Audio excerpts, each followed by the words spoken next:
e por nós anseia pelo Espírito que fez habitar em nós. Antes ele dá a maior graça pelo que diz: Deus resiste aos soberbos, mas dá graça aos humildes. Sujeitai-vos, portanto, a Deus, mas resisti ao diabo, e ele fugirá de vós. Chegai-vos a Deus, e ele se chegará a vós outros. Purificai as mãos, pecadores, e vós que sois de ânimo dobre, limpai o coração. Afligi-vos, lamentai e chorai. Converta-se o vosso riso em pranto e a vossa alegria em tristeza.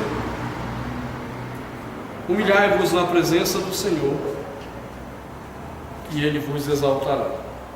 Palavra do Senhor, demos graças a Deus. Oremos ao Senhor. Pai, te agradecemos por essa hora em que nos permites abrir a Tua Palavra, meditarmos e sermos instruídos na Palavra. Pedimos que de uma forma graciosa o Teu Espírito venha falar conosco, venha nos edificar, venha transformar o nosso ser e o nosso relacionamento contigo mesmo. Concede-nos essa graça, Senhor. Nós te suplicamos, nós te pedimos, em nome de Jesus e para a glória do Senhor Jesus. Amém. Podem sentar. Temos meditado nessas últimas quartas-feiras que estivemos juntos sobre o problema do mundanismo no nosso coração, e temos examinado agora especificamente como Deus quer que tratemos disso dentro de nós. E a grande questão para Deus é a postura que nós assumimos diante dele, para que o mundanismo, para que o mundo e o amor ao mundo, as coisas que há no mundo, não contaminem o nosso coração. Segundo Tiago, o nosso grande problema reside na nossa soberba, de acharmos que tudo que existe é para a nossa satisfação, para o nosso prazer, para a nossa alegria. E ele diz: ora, Deus simplesmente resiste aos soberbos, mas ele concede graça aos humildes. E é essa atitude de humildade que Deus requer. Não é que Deus simplesmente quer, que Deus fica esperando, às vezes, quando a gente pensa como um coitadinho, venha, faça desse jeitinho. Não, Deus não é desse jeito. Deus, ele estabelece exigências para o homem, para que o homem viva de acordo com aquilo que ele, Deus, quer. E uma atitude que Deus requer de nós, então, é a atitude da humildade diante dele. E a primeira marca dessa humildade, como nós vimos, é quando ele diz: sujeitai-vos, portanto, a Deus. Significa trazermos a Deus os nossos sonhos, significa trazermos a Deus nossos projetos, significa trazer a Deus as nossas ambições e deixarmos que Deus seja Deus sobre tudo que queremos. Não sou eu que devo dizer o que quero, não sou eu que devo tentar comprar Deus com os meus desejos, mas eu tenho que me sujeitar, entendendo que a vontade de Deus é sempre a melhor para a minha vida. E então nós meditamos nisso naquela quarta, e vimos que uma das grandes lutas que nós vamos ter é porque o diabo, e aí é o diabo mesmo, Satanás, seus demônios, sempre agirão tentando desvirtuar o nosso coração para longe de uma sujeição a Deus. O diabo trabalha para que cada um de nós viva à luz da sua vontade, do seu querer, do seu viver, dos seus sonhos, dos seus projetos. O diabo trabalha pervertendo a verdade de Deus e às vezes nos ensinando um Deus que pode ser manipulado pelo nosso querer. E ele diz: resista ao diabo. Porque se você não resiste ao diabo, você tem a contrapartida de que Deus resistirá a você. Deus vai lhe manter distante dele, porque o pecado vai estabelecer a divisão do nosso relacionamento. E a promessa é que se nós resistirmos ao diabo, o diabo fugirá de nós. Haverá um momento que ele vai parar de encher a nossa paciência. Vai chegar um momento que ele vai parar de ficar tentando na mesma direção. Entenda? Ele vai ficar tentando sempre você. A questão é que ele vai parar de tentar numa única direção. É aquela coisa dele perceber: não vai dar certo, eu já tentei desse lado, está irredutível. Lembre-se de Eva, ele tentou a primeira vez, ele viu que não ia dar certo na primeira tentativa, então ele foi para a segunda, e Eva caiu. Com Cristo ele tentou uma, não deu certo, tentou duas, não deu certo, tentou três, não deu certo, e aí ele se apartou de Jesus. E é interessante que no texto de Lucas diz que ele se apartou de Jesus até momento oportuno. Ele ia voltar, mas não mais naquelas questões, já estava fechado. O nosso problema é que às vezes a gente não faz isso com o diabo. A gente, na primeira oferta de Satanás, a gente já cai, a gente já aceita. A gente só falta cantar para o diabo com toda alegria aquele hino que dizia, né? Vem em mim que eu estou facinho. Só falta a gente dizer isso para o diabo: vem em mim que eu estou facinho. Ele não precisa fazer esforço para nos fazer cair. Mas no versículo 8, então, Deus coloca através de Tiago a segunda exigência para que a humildade seja manifesta em nossos corações. E é interessante pensar que esses 4 pontos que Tiago está colocando, eles são progressivos. Não é possível um segundo ponto se você não tiver primeiro vivido e experimentado o primeiro. Quando ele disse, sujeitai-vos. Ora, às vezes eu até me sujeito àquilo que Deus quer, mas eu fico tão contrariado que eu me mantenho distante de Deus.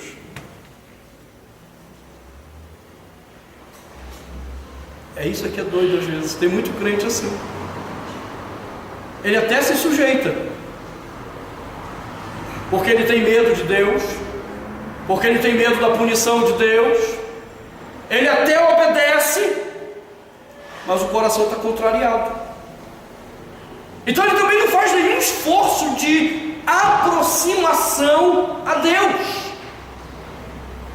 O entendimento é, ok, eu já obedeci, então tá bom.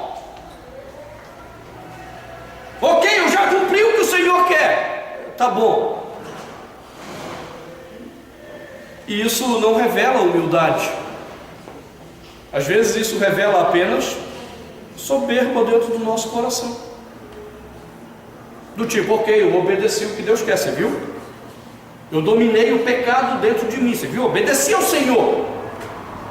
E aí às vezes a gente então passa a viver como se a gente fosse super crentes na nossa fé, na nossa espiritualidade, mas não desenvolvemos com Deus o achegar, o se aproximar de Deus. Nós não desenvolvemos intimidade com o Senhor. Uma das grandes dificuldades nossas é exatamente aceitarmos a vontade de Deus, e a despeito de aceitarmos, permanecermos felizes em Deus, satisfeitos em Deus. Para mim tem sido uma experiência muito rica analisar nesses últimos dias, no programa de biblistas da CEBI, o livro de Abacuque. Eu nunca tinha analisado aquele livro, e provavelmente alguns sermões vão brotar dessa experiência com Abacuque. Porque Abacuque, ele chega para o Senhor, ele diz para o Senhor: olha, o Senhor não está vendo a violência que está acontecendo aqui entre nós? O Senhor não está vendo o mal que está acontecendo entre nós? Até quando o Senhor não vai fazer nada? Aí Deus olha para a cara de Abacuque e diz: eu vou fazer, eu vou matar vocês todos, eu vou acabar com todos vocês, eu vou suscitar os reis para dizimar vocês. Aí Abacuque toma um susto. Aí ele faz uma réplica ao Senhor: sim, Senhor, eu sei, o Senhor é soberano, né, e tal, mas e se acontecesse assim, e se acontecesse... E ele faz 3 perguntas para Deus, para ver se Deus vai mudar de ideia. Deus olha para ele e diz: não, deixa eu te dizer como é que eu vou matar um por um de vocês. Aí Deus começa a esmiuçar o plano de castigo de Deus sobre Israel. Quando ele termina de fazer isso, capítulo 3, Abacuque entra em oração. E a oração de Abacuque, primeiro, exaltando o direito de Deus como Deus soberano. A segunda parte da oração é ele dizendo para Deus que ainda que tudo aquilo aconteça, ele continuará confiando no Senhor. E ele continuará alegrando o seu coração em Deus. Você entendeu o problema? Esse cara se achegou a Deus. Intimidade minha com o profeta, mas esse cara muita intimidade com o profeta. Só faltou dizer o meu brother, o meu chapa.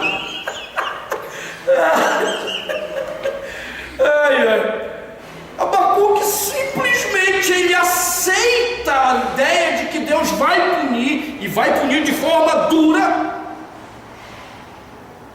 Ele se sujeitou. Percebe? Sujeição. Estou sujeito. Mas eu também fico indiferente a Deus. Abacuque se achega ao Senhor. Vai dizer que a despeito de obedecer, a alegria dele continuará sendo o Senhor. É isso que Tiago agora está dizendo. Porque o que está sendo exigido de nós? Deixe o mundo. Abandone o mundo com os seus prazeres, amores, pecados. Abandone o mundo. Esse mundo não existe para você. Ele é mundo de Deus. Ele existe para revelar a glória de Deus. E o que estão fazendo lá fora é exatamente provocar a ira de Deus. Então abandone. Aí às vezes eu abandono. Eu me sujeito. Mas isso não significa me aproximar de Deus. É isso que é triste. A maioria das igrejas que são legalistas, que dizem você não pode isso, não pode aquilo, não pode fazer não sei o quê, elas nos ensinam a afastar do mundo, mas elas não nos ensinam a aproximar de Deus. E simplesmente isso não resolve. É por isso que você vê muito crente que de fato vive fora desse mundo, não vê televisão, mulherada não rapa o pelo do sovaco nem do corpo, crente, o cara não joga bola, é o sovaquento, né? Esses dias o Dejaci estava contando, o reverendo Dejaci estava contando quando ele era pastor na Assembleia de Deus. Tinha um irmão que era da Deus é Amor e que estava congregando lá com ele. E aí um dia eles foram para um córrego, porque até a gente já foi lá num feriado, acho que é um ano e pouco atrás, a gente foi nesse córrego lá. Lembra, Tadeu? Estava lá brincando, e eles foram lá. E aí depois de um momento ali conversando e tal, decidiram tomar um banho. O pessoal começou a tirar a roupa, obviamente ficaram de short, né, também não precisa cair em todo o extremo, de short, pularam na água. E ele, assustado, olhou para o Dejaci e disse: mas pastor, vocês estão só de short. E o Dejaci olhou assim: qual é o problema? Isso é pecado. Ele disse: não é pecado, só que tudo Deus fez. Na época o Dejaci era elétrico, para a nossa alegria, para a nossa o Senhor fez para nós. Ele dá uma picada de fumo na heresia dele, lá, mas tudo bem. Então, de certa forma, tudo na verdade é para o Senhor e a glória dele, mas como regentes de tudo que Deus fez, é óbvio que nós desfrutamos daquilo que Deus fez. Amém. Porque somos regentes. Amém. E não é para nós, mas desfrutamos. E ao desfrutar, Deus é glorificado. Bom, tirando a parte herética da resposta do Jaci, o papai ficou meio confuso e decidiu experimentar a coisa. Meio sem graça, tirou lá a roupa, pulou na água. E eu Jaci disse: rapaz, na hora que esse cara caiu na água, ele entrou num êxtase. E ele batia na água, e ele batia na água, e ele jogava a água para cima. E ele ficou doido. Ele disse: cara, o que está acontecendo? Você está doido? Ele disse: não, irmão, isso é bom, e o Espírito Santo de Deus não me acusa.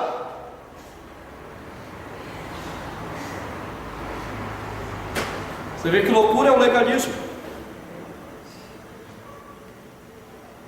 Eu aceito, me disseram que é assim que Deus vai ser adorado e honrado, eu aceito. Mas isso me fez aproximar de Deus? Não, eu fico preso em apenas aceitar, e isso não gera desenvolvimento relacional da minha vida com Deus. É isso que Tiago está dizendo. Ok, primeira coisa é sujeitar. Você tem que trazer mesmo todas as suas vontades, seus sonhos, projetos a Deus, e é Deus que vai determinar o que deve ser verdade ou não na sua vida. Agora, a partir do momento que Deus instrui o que deve ser para a minha vida, isso deve gerar em mim relacionamento com o Senhor. Relacionamento, a chegar a Deus. Qual era o problema de Israel quando o profeta Isaías profetizou? Eles guardavam a lei.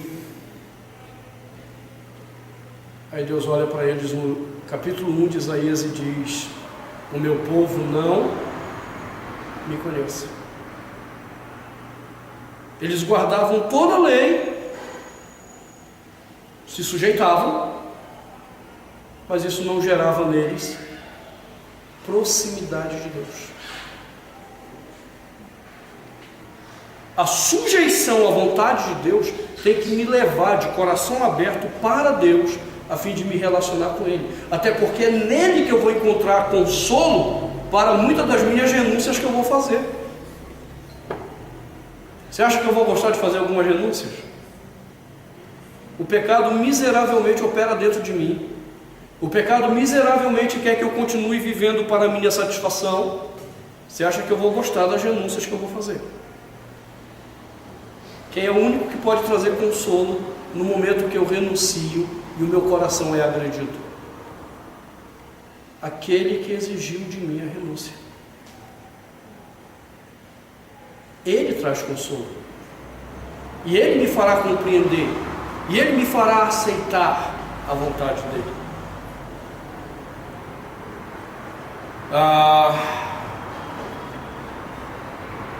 Quando eu contei para vocês a minha história de 2007, naquele sermão, maridos amai vossa esposa, uma das coisas que eu disse a vocês é que no momento que eu entendi o que estava acontecendo comigo, eu tive que tomar 4 decisões. Nenhuma delas eu queria. Eu precisava romper um relacionamento pecaminoso. Eu precisava deixar o pastorado da minha igreja. Eu precisava apresentar uma denúncia contra mim mesmo, pedindo a minha expulsão do quadro de pastores. E eu precisava restaurar meu casamento. Nenhuma dessas 4 meu coração queria. Nenhuma dessas 4.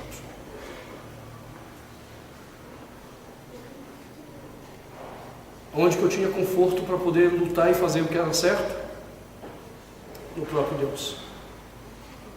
À medida que eu me achegava a Deus, era onde eu encontrava força, era onde eu encontrava poder, era onde eu encontrava conforto para dizer não ao meu coração e me alegrar nas decisões que eu estava tomando.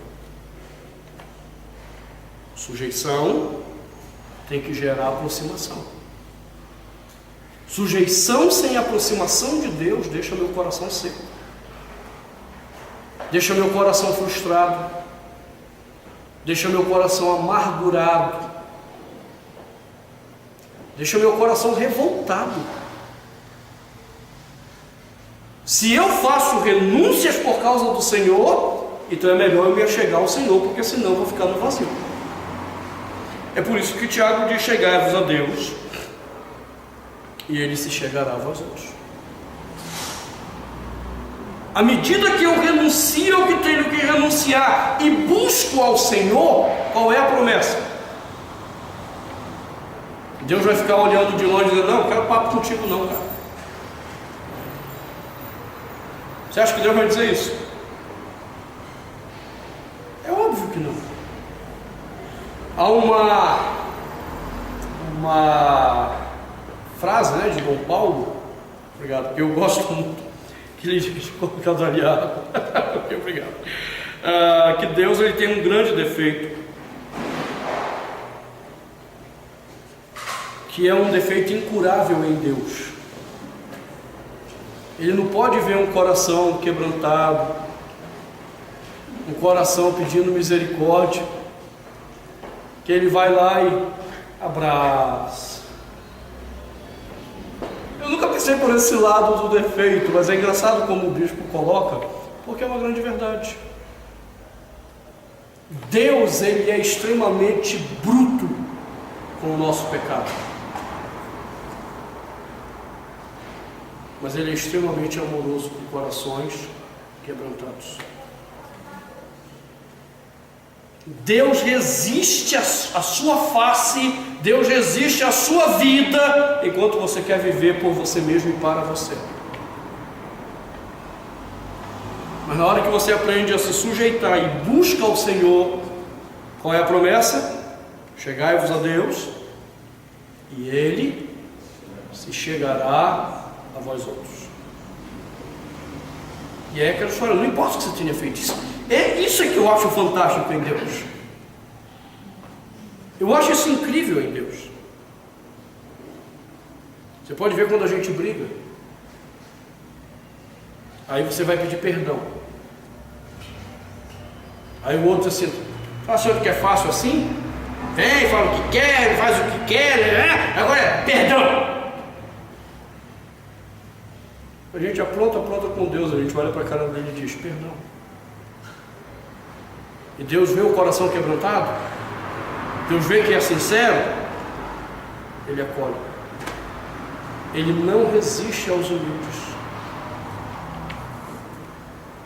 O que move o coração de Deus, eu já disse para vocês, não são lágrimas. Você pode cantar 200 hinos da Cassiane com um balde de lágrima do lado e rolos de papéis para enxugar os olhos, Deus não vai se comover. Deus não se comove com essas coisas, porque Deus olha o seu coração. Deus examina o quebrantamento do coração. Lágrimas, artistas são bons para produzirem lágrimas. Já dizia aquele hino da década de 80, né? Eu vou chorar lágrimas de crocodilo. Mas o que eu mais gostava quando dizia assim: vou inundar o seu umbigo. Era muita lágrima. Você entende? A gente pode produzir farsas, diante de Deus não. Você não pode ludibriar Deus. Você não pode enganar o Senhor.